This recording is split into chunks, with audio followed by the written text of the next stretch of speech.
Hello guys, good evening and welcome to engineers academy. मैं हूं शैलेश वैद्य और आप लोगों का स्वागत करता हूं आज मंडे के मेरे थर्मोडायनेमिक्स के क्लास में। ये है lecture number 1, introduction to thermodynamics, जहां पे हम लोग बेसिक कंसेप्ट्स और जीरथ लॉ तक की बात करेंगे। और ये चैप्टर डिवाइडेड है 2 वीडियोस में, और 2 वीडियोस पूरे होने के बाद मैं आप लोगों के लिए क्वेश्चन आंसर सेशन वीडियो लेके आऊंगा, क्योंकि एट प्रेजेंट बहुत सारे टॉपिक डिस्कस किए बिना मैं आप लोगों के लिए क्वेश्चन आंसर्स जो गेट और इंजीनियरिंग सर्विसेज के हैं वो पोस्ट नहीं कर सकता हूं।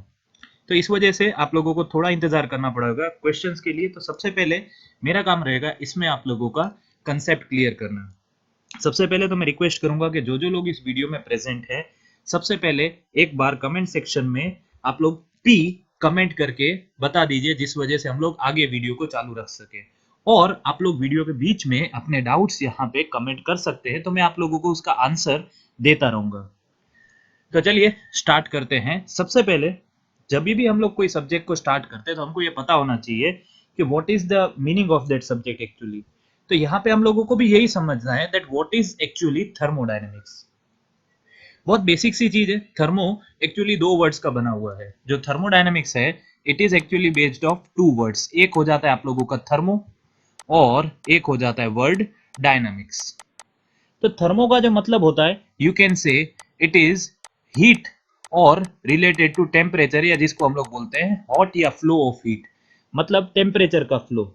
और डायनामिक्स का मतलब ये होता है means the study of motion. Dynamics का मतलब क्या है? Means the study of motion. That means you can say that thermodynamics is actually the study of heat in motion. एक बेसिक सा डेफिनेशन अगर मैं बताना चाहूं आप लोगों को, तो थर्मोडायनेमिक्स एक ऐसी स्टडी है जिसमें हम लोग हीट रिलेटेड मोशन की स्टडी करते हैं। थर्मोडायनेमिक्स में हम किसकी स्टडी करते हैं? हीट रिलेटेड मोशन की। थोड़ा सोफिस्टिकेटेड डेफिनेशन अगर मैं आप लोगों को देना चाहूं, तो थर्मोडायनेमिक्स को ऐसे भी बोल सकते हैं branch of science that deals with the energy interaction between the system and surrounding. A branch of science that deals with the energy interaction, क्योंकि हीट भी क्या है? Heat is a type of energy. Okay, that is due to the temperature difference. तो इस वजह से यहाँ पे खाली थर्मोडायनेमिक्स में हम लोग खाली हीट की बात नहीं करते। We also talk about work transfer, we also talk about mass transfer in heat and mass transfer, that is also related to thermodynamics. इस वजह से थर्मोडायनेमिक्स को आप लोग मैं वापस से डिफाइन करता हूं आप लोगों के लिए। It can be defined as a branch of science that deals with the energy interaction between the system and surrounding। System और सराउंडिंग के बीच में होने वाले एनर्जी इंटरेक्शंस की स्टडी करना इज नथिंग बट थर्मोडायनेमिक्स।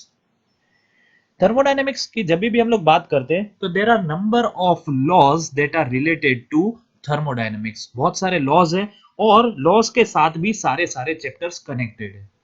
तो अभी का जैसे लेक्चर है it is an introductory lecture, जहां पे मैं आप लोगों को पूरे चैप्टर का ओवरव्यू दूंगा और फिर बहुत सारे इंपॉर्टेंट टॉपिक्स के ऊपर आगे बढ़ सकता हूं मैं।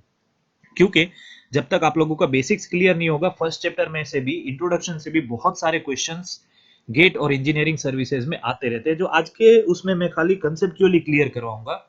अगले वीडियो में मैं जीरथ लॉ और ये सब पूरा करके then I will put the questions that are asked in GATE, IAS, ISRO and SSC JEE. तो चलिए let's talk about the different laws of thermodynamics. सबसे पहला जो लॉ था ये था zeroth law of thermodynamics. Zeroth law of thermodynamics, अभी देखिए मैं आप लोगों को किसी का कोई भी स्टेटमेंट नहीं पढ़ाने वाला हूं, मैं खाली इनकी सिग्निफिकेंस बताने वाला हूं कि लॉज की हम लोग किस रिलेटेड स्टडी करते हैं। तो जो जीरथ लॉ है ये टेम्परेचर को डिफाइन करता है। It defines the concept of, you can से, टेम्परेचर। एंड दूसरी बात आप लोगों को याद रखनी है that it deals with thermal equilibrium. यहां पे हम लोग एक ऐसी थर्ड टेम्परेचर प्रॉपर्टी को डिफाइन करते हैं जिसका हम लोग यूज करते हैं हीट इंटरेक्शन या हीट इक्विलिब्रियम को अच्छे से समझने के लिए।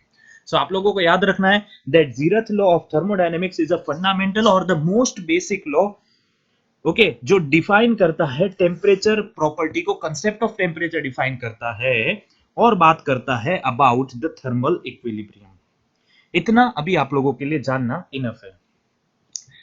First law of thermodynamics, it is also known as the law of conservation of energy. उसके ऊपर से ही इसको कंजर्वेशन ऑफ मास का लॉ ये बना है। तो जो फर्स्ट लॉ ऑफ थर्मोडायनेमिक्स है it actually defines the concept of internal energy. यहाँ पे हीट एंड वर्क का रिलेशन भी मिलता है, जूल का लॉ हम लोग इसमें पढ़ेंगे फर्स्ट लॉ ऑफ थर्मोडायनेमिक्स जब भी पढ़ेंगे, जहां पे हम लोग एनर्जी एक प्रोसेस में आप लोग बोल सकते हैं होने के बाद कितना एनर्जी का चेंज होता है, कितना वर्क ट्रांसफर होता है, कितना हीट ट्रांसफर होता है, वो हम लोग स्टडी करते हैं फर्स्ट लॉ में। और आप लोगों ने थर्मोडायनेमिक्स पढ़ाई है, one of the most important topic of first law of thermodynamics is steady flow energy equation, जिससे न्यूमेरिकल क्वेश्चन इंजीनियरिंग सर्विसेज में आते ही रहते हैं, जो हम लोगों को करने ही है, आप लोगों को बताइए, और गेट में भी बहुत बार इससे रिलेटेड न्यूमेरिकल क्वेश्चन आते रहते हैं। फर्स्ट लॉ के बाद जो आया डिफाइन हुआ second law. Second law first law का एक्सटेंशन था, क्योंकि फर्स्ट लॉ की कुछ लिमिटेशंस थी। तो जैसा आप लोगों ने ऑब्वियसली पढ़ा ही होगा that first law can not define the direction of heat flow. हम लोगों को पता है, एक सीधा एग्जांपल दूंगा, अगर आप लोगों ने कॉफी या चाय का कप, टी या कॉफी का कप अगर आप लोग नॉर्मल टेम्परेचर में रख दोगे तो उसका टेम्परेचर डाउन हो जाता है, वो नॉर्मल टेम्परेचर एटमॉस्फेरिक टेम्परेचर पे आ जाता है।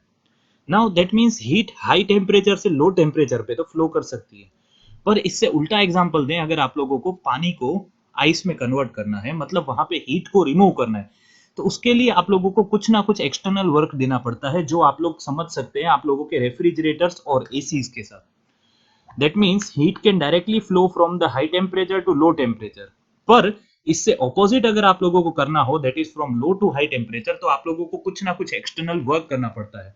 So second law is nothing but the limit of converting the energy into work। आप लोग याद रख सकते हैं, it defines the limit कि कितनी एनर्जी को आप वर्क में कन्वर्ट कर सकते हैं। It was defined by the second law of thermodynamics। और दो इनइक्वालिटी भी आने लगी, केल्विन प्लैंक स्टेटमेंट आया, क्लॉसी स्टेटमेंट आया, जिससे रिलेटेड बहुत सारे क्वेश्चंस आते हैं, that also will discuss in much detail with you. And यहां पे आप लोगों को एंट्रोपी का एक फंडामेंटल समझने मिला था सेकेंड लॉ ऑफ थर्मोडायनामिक्स में। देन आया third law. Third law actually आप लोगों को अभी शॉर्ट में इतना बताऊं कि इसको कभी कभी law of degradation of energy भी कहा जाता है, क्योंकि यहाँ पे एक नया टर्म आया जिसके बारे में हम लोग वहां पे बहुत डिटेल में बात करेंगे, एक्सर्जी। और बहुत सारे स्टूडेंट्स इस लॉ के ऊपर ज्यादा फोकस नहीं करते, बट थोड़े बहुत क्वेश्चंस इससे आते हैं, बेसिक थ्योरेटिकल क्वेश्चंस बहुत बार इससे आते हैं, और बहुत सारे आगे के टर्म्स इससे रिलेटेड हैं। तो थर्ड लॉ जो था वो अवेलेबिलिटी, और जिसको एक्सर्जी को हम लोग बोलते हैं अवेलेबिलिटी, उसको डिफाइन कर रहा था। और एक नया टर्म आया था हमारे लिए थर्ड लॉ ऑफ थर्मोडायनेमिक्स में, that is absolute zero entropy. Very important, अगर आप लोग यहाँ पे इंटरव्यू रिलेटेड टॉपिक्स के एग्जाम्स की बात कर रहे हैं, तो absolute zero entropy and the topic of third law of thermodynamics is very very very important.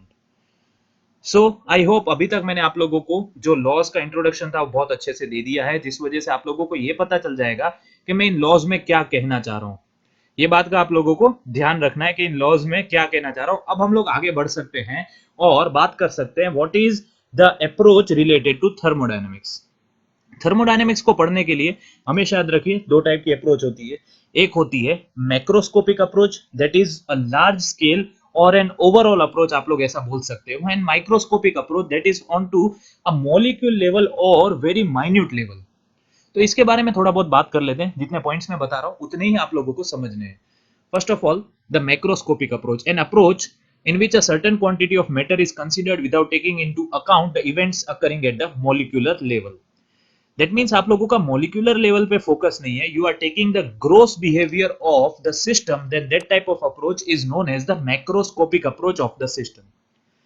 But जब मैं माइक्रोस्कोपिक अप्रोच की बात करूंगा, वर्ड से ही पता चलता है, the word micro means small and taking into account the events at the molecular level, that means the velocity and energies of the molecule, वो जब consider करके you do the analysis of the system, then it becomes the microscopic approach or the study of microscopic behavior of your system। Next, ये बहुत important है, the macroscopic approach is also known as the classical thermodynamics, means the old way of studying thermodynamics. Previously जैसे आप लोगों को पता है इतना बहुत हमारा डेवलपमेंट नहीं हुआ था रिसर्च एंड एनालिसिस फील्ड में, so we could not understand the molecular behaviour of any system, और इस वजह से वहां पे we would consider the gross behaviour of the system, and that's why it is known as the classical system of thermodynamics. But as we advanced and we could study the molecular level approach of the system, तो इस वजह से यहां पे हम लोगों ने क्या किया, certain statistics, certain calculation, certain equations बनाई, जिसके हम लोगों को स्टडी करने में बहुत फायदा हुआ at the microscopic level, and that's why this type of approach is also known as the statistical thermodynamics approach, that is the microscopic approach. तो ये आप लोगों को ध्यान रखना है, macro means classical thermodynamics, micro means statistical thermodynamics, आप लोगों को पूछा जा सकता है। The analysis of macroscopic system requires simple mathematical formula. तो obvious सी बात है, this will be a complicated approach. कौन सी वाली माइक्रोस्कोपिक अप्रोच जो होगी, this will be a bit complicated approach. Microscopic approach में आप ऐसा भी बोल सकते हैं कि आप लोगों को मैथमेटिकल मेथड्स को बहुत डिटेल में समझना पड़ता है। बहुत कम पैरामीटर्स आप लोगों को डिफाइन करने पड़ेंगे मैक्रो में, बहुत ज्यादा पैरामीटर्स आप लोगों को डिफाइन करने पड़ेंगे माइक्रो में। अप्रोच सीधी सी बात है, अभी मैंने आप लोगों को बता दिया, क्वाइट सिंपल है मैक्रो, और जो माइक्रो है वो टिपिकली कॉम्प्लिकेटेड है। So this much is enough from the examination point of view related to the macro and microscopic approach of thermodynamics. ये आप लोगों को बहुत बेसिक से पता ही है, इसलिए इन सब चीजों के ऊपर मैं ज्यादा टाइम वेस्ट करना नहीं चाहता। And now we can jump on to our next topic related to thermodynamics, that is the thermodynamic system, surrounding and the boundary of the system. सबसे पहले यहाँ पे मैं लिखता जाता हूं, और जो मैं बोलता जा रहा हूं वो आप लोगों को नोट भी करते रहना है। So first one is the system. What is a system? आप लोगों को याद रखना है, a selected quantity of matter that is selected in space for the thermodynamic study. आप लोगों ने कोई भी एक सिस्टम ले लिया, फॉर एग्जांपल आप लोग डिप्लोमा डिग्री जो भी स्टूडेंट्स हैं, आप लोग पावर प्लांट विजिट करने गए, तो आप लोगों ने पावर प्लांट विजिट करने के लिए या तो पूरे पावर प्लांट को एक सिस्टम माना होगा और उसकी स्टडी चालू करी होगी, और या तो कोई ऐसा भी स्टूडेंट होगा जिसने ये सोचा होगा कि मैं एक एक इक्विपमेंट्स की अलग से स्टडी करूंगा, जैसे for example boiler, turbine, condenser, etcetera etcetera etcetera. That means आप लोग जो चीज को सिलेक्ट कर रहे हो फॉर योर एनालिसिस पर्पस, आपकी थर्मोडायनेमिक स्टडी के लिए, उसको बोलते हैं हम लोग सिस्टम। यहां पे आप लोग लिख सकते हो selected quantity or matter, selected quantity chosen for thermodynamic study, chosen for thermodynamic study, इतना इनफ है, वो बन जाता है आप लोगों का सिस्टम। बहुत बेसिक सी चीज है, और सिस्टम के अलावा जो भी होता है उसको हम लोग बोलते हैं सराउंडिंग। सिस्टम के अलावा जो भी होगा उसको हम लोग क्या बोलेंगे, ये मैं लिख लूं पहले, दैट विल बी सराउंडिंग। मतलब सेकेंड टॉपिक जो हमको पढ़ना है that is your surrounding. Everything outside the system, जो भी चीज आप लोगों के सिस्टम के बाहर है उसको हम लोग बोलते हैं आप लोगों का सराउंडिंग। यहाँ पे आप लोग देख सकते हैं, फॉर एग्जांपल मैंने फोकस किया है इस सिस्टम की स्टडी करने के लिए, तो येलो कलर का जो पूरा का पूरा दिख रहा है वो बन जाता है मेरा सिस्टम, और उसके बाहर जो भी चीज है this becomes your surrounding. Everything outside the system becomes your surrounding. तो एक चीज आती है third one, that is your boundary, या जिसको हम लोग बोलते हैं आप लोगों की सिस्टम बाउंड्री। रियल और इमेजिनरी सरफेस, बहुत इंपॉर्टेंट है ये बात का ध्यान रखना, रियल और imaginary surface that separates the system from the surrounding. याद रखिए, रियल और इमेजिनरी सरफेस, यहां पे अगर आप लोग देखना चाहें इस फिगर में, तो ये जो लाइन आप लोगों को दिख रही है this becomes your system boundary, that separates the system from the surrounding is known as the boundary of the system. और लास्ट चीज जो आप लोगों को पढ़नी है दैट इज द यूनिवर्स। बहुत इंपॉर्टेंट है, ये आप लोगों को याद रखना, ये थर्ड पॉइंट था ये हमारा। और फोर्थ जो हम लोगों को याद रखना है that is the universe. Universe क्या हो जाएगा, your system plus surrounding. System और सराउंडिंग को एक कर दो तो बन जाता है आप लोगों का यूनिवर्स। तो इतनी चीजें आप लोगों को स्टडी करना इनफ है। चलिए थोड़ी बहुत बात कर लेते हैं about the different types of system. सबसे पहले जो टाइप ऑफ सिस्टम आप लोगों को देखने को मिलता है that is the open system. मैंने बहुत सारी इमेजेस के साथ यहाँ पे आप लोगों को ऐसे समझाने की कोशिश की है कि ये चीजें आप लोग कभी भूल ही नहीं सकोगे। इतना आसानी से समझना है हम लोगों को कि कोई भी हम लोगों को रात को भी उठा के पूछे then also will give the correct answer. Open system in which both mass and energy can cross the boundary of the system. As you can see the figure, the energy can enter, energy can come in, and energy can go out. Mass can go out and mass can come in. Means energy and mass both can cross the boundary of the system, so it becomes your open system. ठीक है, open system को हमेशा याद रखिए, as मास continuously flow करता रहता है तो उसकी एनालिसिस करने के लिए हम लोग एक फिक्स्ड वॉल्यूम का एनालिसिस करते हैं। मतलब हमने जो सिस्टम ले लिया, अगर मैं इसकी वॉल्यूम निकालूं, क्योंकि मास हमेशा फ्लो करता रहता है, तो मुझे इसकी वॉल्यूम फिक्स करके ही इसका एनालिसिस करना पड़ेगा। तो याद रखिए that your open system is also known as the control volume. Open system what it is known as? It is known as the control volume because open system में it is the selected region for the thermodynamic study as the mass is constantly coming in and going out of your system. Examples अगर आप लोग इसका बोलना चाहें तो fluid that is flowing from your pipe और nozzle, fluid flow from pipe या nozzle, this becomes the example of your open system. उसके आप लोग बात बोल सकते हो system of boiling water in an open utensil, system of boiling water in an open utensil, so energy और mass दोनों क्रॉस कर सके तो ओपन सिस्टम। अब आ जाता है बात क्लोज सिस्टम की। Close system the system in which only energy can cross the boundary not मास। तो यहाँ पे देखिए मास के ऊपर एक बड़ा सा क्रॉस लग गया, that mass can not cross the boundary of your system. तो ऑब्वियस सी बात है, हम लोगों ने ओपन सिस्टम को कंट्रोल वॉल्यूम बोला था, यहाँ पे तो मास अंदर बाहर नहीं हो सकता, तो इसको हम लोग क्या बोलेंगे? Close system is known as control mass. Question है एसएससी जेई में, देख लीजिएगा, बताऊंगा मैं आप लोगों को। तो ये आप लोगों को ध्यान रखना है that open system is known as the control volume and the close system is known as control mass. Control mass क्यों बोलते हैं? बिकॉज यहाँ पे आप लोगों को याद रखना है मास इसके अंदर सिस्टम बाउंड्री को कभी भी क्रॉस नहीं कर सकता, इट रिमेन्स कांस्टेंट। आप लोग इसका एग्जांपल ले सकते हैं, आप लोगों का जो रेफ्रिजरेटर होता है उसका जो वर्किंग मीडियम होता है, मतलब उसके अंदर for example free on gas होती है। आजकल रेफ्रिजरेटर में कौन सी गैस यूज हो रही है? Free on gas. तो फ्री ऑन गैस का तो पूरा फ्लो है सिस्टम के अंदर, वो कभी भी आप लोगों के सिस्टम से बाहर नहीं निकल सकता, ऑल्दो कभी कभी लीकेज के चांसेस हो जाते हैं, so we neglect such losses. तो ये पूरा का पूरा सिस्टम क्या बन जाता है? Close system. ओके, तो ये आप लोगों को ध्यान रखना है that when the mass can not cross the system boundary but energy can, so it becomes the close system. The third one is isolated system. Neither energy nor mass can cross the boundary of the system, then it is known as the isolated system.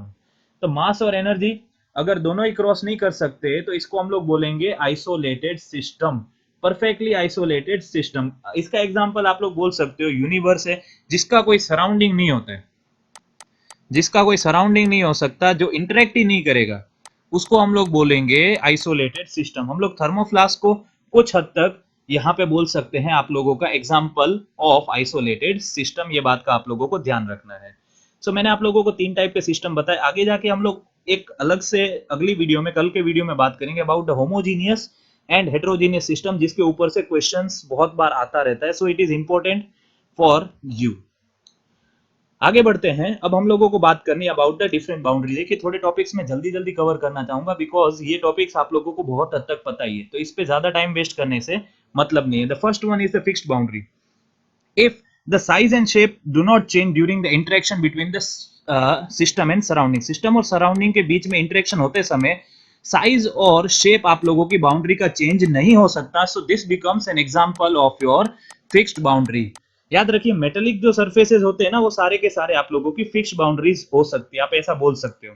यहाँ पे मैंने जैसे example लिखा हुआ है system boundary of a boiling water inside a closed pressure cooker, बंद pressure cooker के अंदर what you are doing, you are boiling the water, तो ये एग्जांपल बन जाता है of a fixed boundary. Fixed का ऑपोजिट क्या हो जाएगा? Movable boundary. if the size or shape of the system change during the interaction between the system and surrounding, that means यहाँ पे हम लोग लिख सकते हैं shape and size are not fixed, means they can move from one place to another। इसका example आप लोगों का बन जाता है system boundary of hot gases that are filled in the piston cylinder assembly.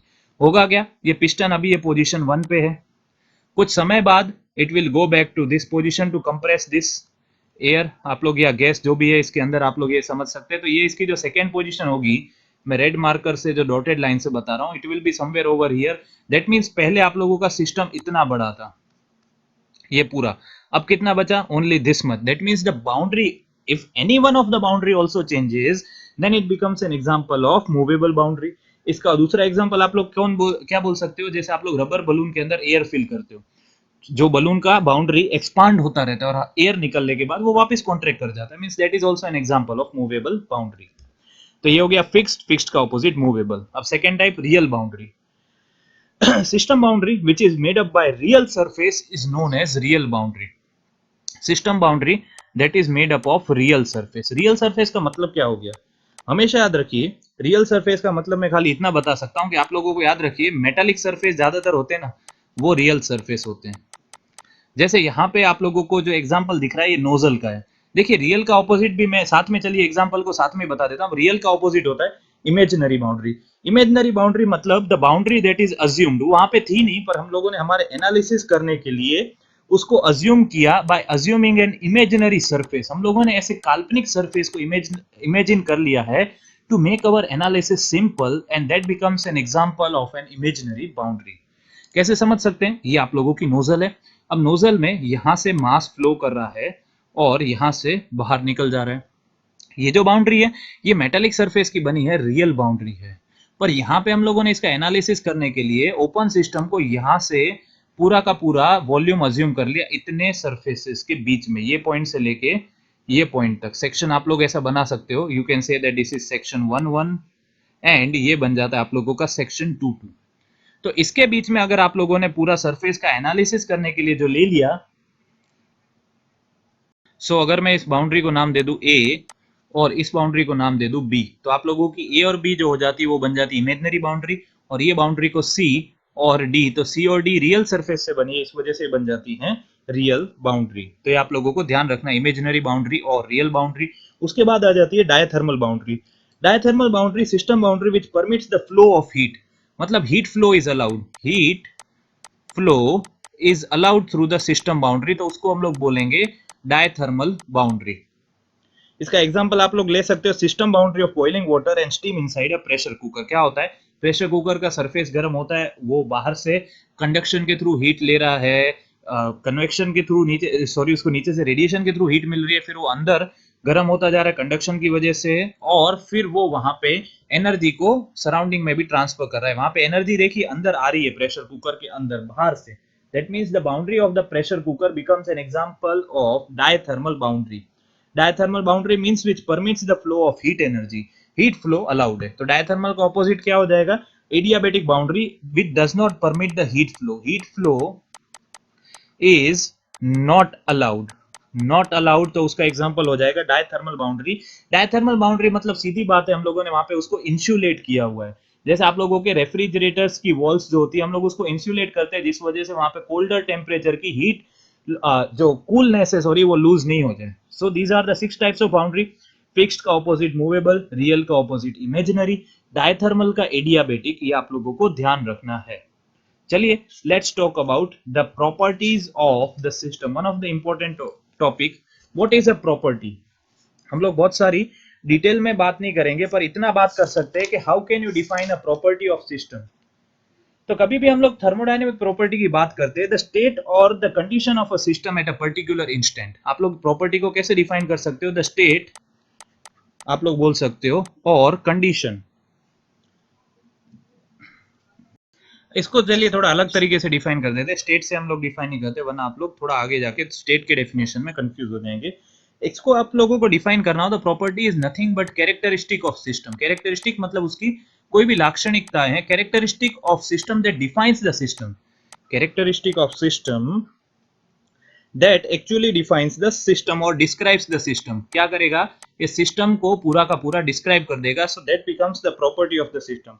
You can से pressure, temperature, volume, ये सारी की सारी क्या है? प्रॉपर्टीज हो जाती है।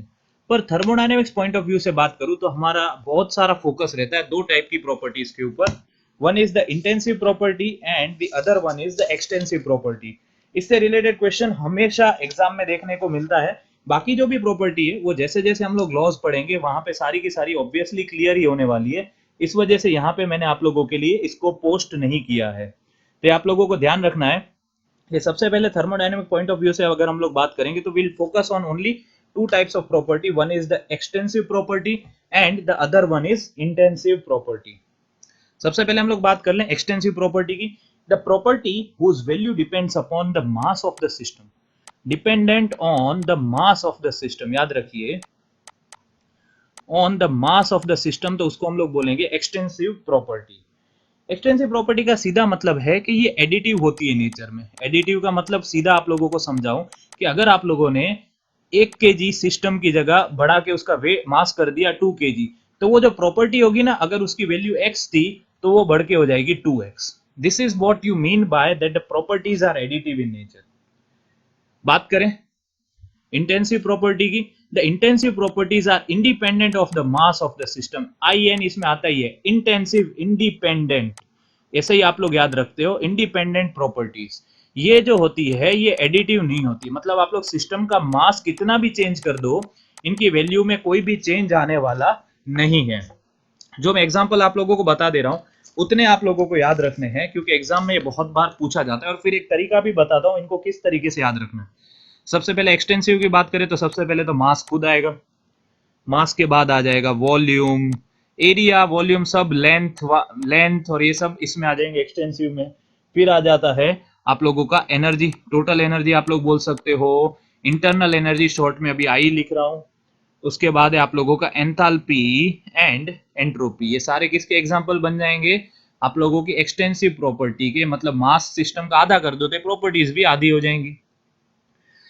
इंटेंसिव प्रॉपर्टी जो है वो आती है टेम्परेचर में, समझाता हूं टेम्परेचर क्यों, फिर प्रेशर हो गया, और एक इंपॉर्टेंट प्रॉपर्टी जो है वो डेंसिटी। डेंसिटी इंटेंसिव प्रॉपर्टी, इसके बारे में हम लोग बात करते हैं।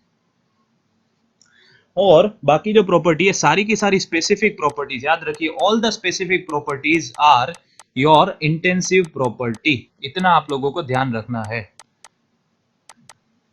थोड़ा एक छोटी सी आप लोगों के याद रखने के तरीके भी बात कर लेते हैं कि किस तरीके से आप लोग इसको समझ सकते हैं कि आप लोगों की कौन सी प्रॉपर्टी एक्सटेंसिव प्रॉपर्टी है और कौन सी प्रॉपर्टी इंटेंसिव प्रॉपर्टी है।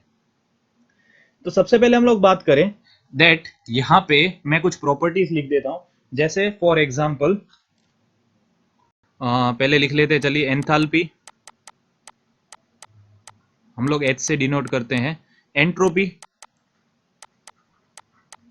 एस से डिनोट करते हैं, फिर ले लेते हैं हम लोग टेम्परेचर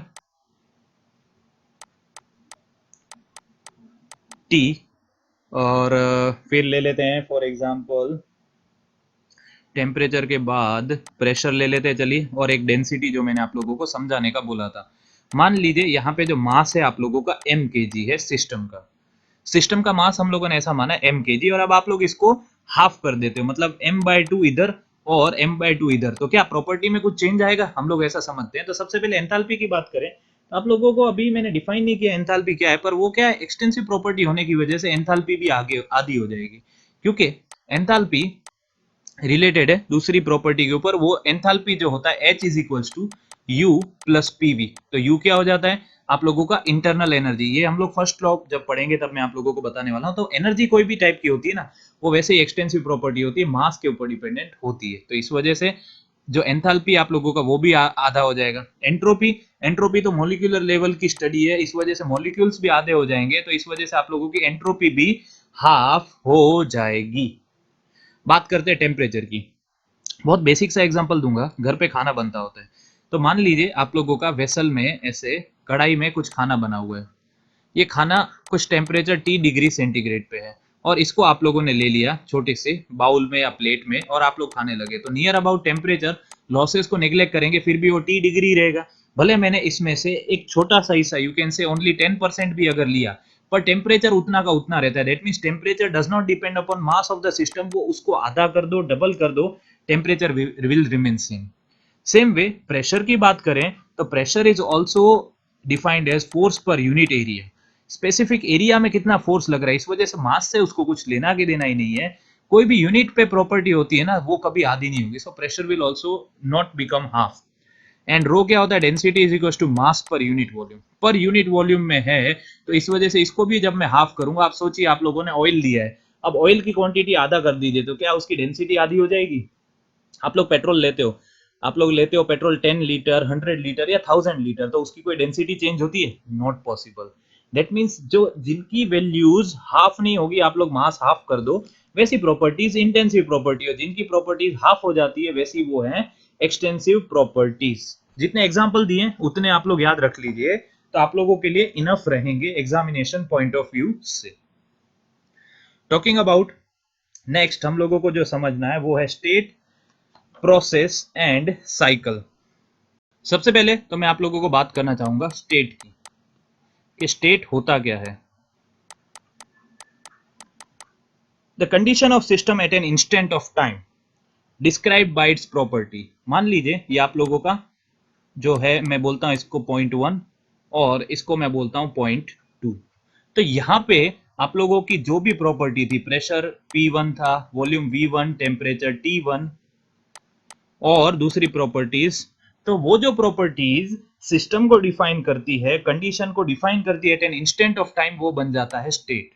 वापस मैं बोलता हूं, condition of system at an instant of time describe by its properties. Properties का यूज करके आप लोग सिस्टम जो डिफाइन करता है एक समय पे उसकी कंडीशन, उसको हम लोग बोलेंगे स्टेट।